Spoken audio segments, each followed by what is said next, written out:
For the vision is yet for an appointed time, but at the end it shall speak and not lie. Though it tarry, wait for it, because it will surely come. It will not tarry. What underpins a world order is always the financial system. I was very privileged. My father was an advisor to Nixon when they came off the gold standard in '71, and so I was brought up with a kind of inside view of how very important the financial structure is to absolutely everything else. And what we're seeing in the world today, I think, is we are on the brink of a dramatic change where we are about to, and I'll say this boldly, we're about to abandon the traditional system of money and accounting and introduce a new one. And the new one, the new accounting, is what we call blockchain. It means digital.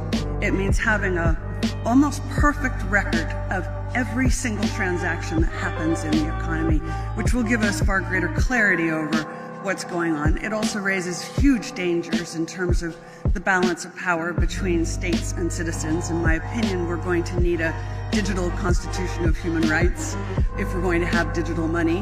What should we do? Well, introduce digital cyber currency that central banks issue and control, and thereby gain total control over all economic transactions, decisions, and the whole lot you've just heard from the CEO of the GDI.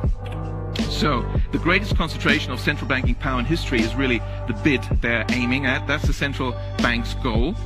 And of course, digital accounts of dissenters and regime critics could be switched off. It'd be very difficult to even purchase necessities.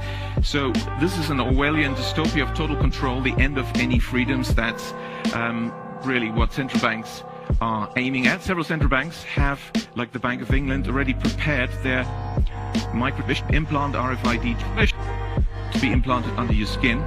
All money will be in your express, and so instead of having cash, anytime you have money in your express, they can take out whatever they want to take out whenever they want to. If they say you owe us this much money in taxes, they just deduct it out of your express digitally. Total control. Total control. There's three aspects to this new world order. A new world economic order in which a computer will be injected into our hands or foreheads as a means to track, control, and identify us, and will also be used to make our purchases. The microchip implants use the same technology that's in contactless credit cards, which have made cash pretty much obsolete. This is the mark of the beast.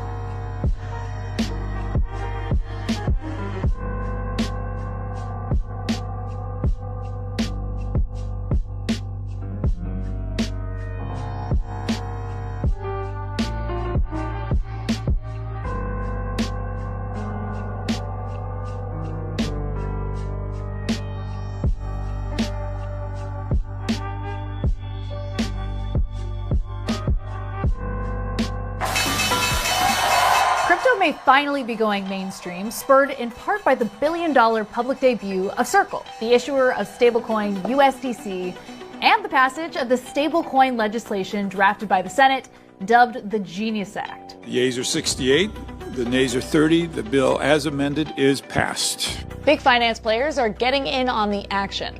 Coinbase, which earns half of the revenue generated by USDC, launched a new partnership with payment platform Stripe and e-commerce giant Shopify to bring USDC payments to merchants around the world.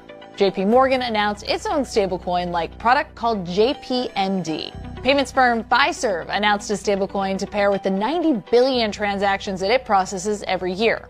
And even Walmart and Amazon are reportedly looking into their own tokens.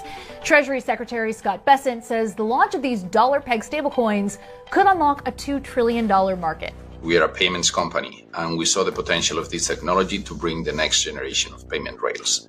We didn't know whether it was going to play out or not, but it was absolutely too important for a payments company not to have a horse in the race. Cards were this whole new money movement platform that were created many decades ago, and they've created trillions of new economic value, and we think that stablecoins will do the same.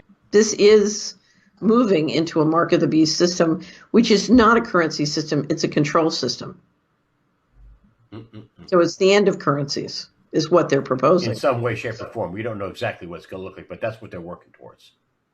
Well, if you look at the planning and the design and the competition, it's fluid right now.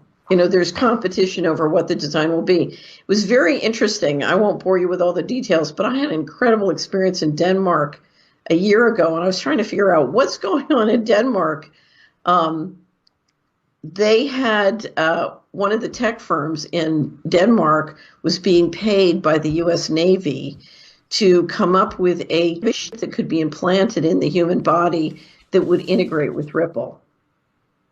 Yeah. So Ripple is a crypto, and it's one that's gotten a lot of promotion from the American establishment, in my experience, just my impression. So why is the U.S. Navy paying a Danish tech company to come up with an implantable fish that will integrate with Ripple?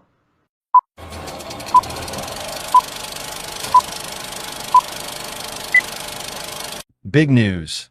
Ripple has officially applied for a national banking license in the U.S. This isn't just a headline. It's a shift in the entire XRP ecosystem. Ripple's not just building corridors anymore. They're building financial infrastructure. With Ripple Dollar as the stablecoin and XRP as the bridge, the goal is clear: become the core of a new financial system. They've applied to the OCC for bank status and to the Federal Reserve for a master account. That would let Ripple integrate directly into Fed payment systems and hold reserves at the central bank,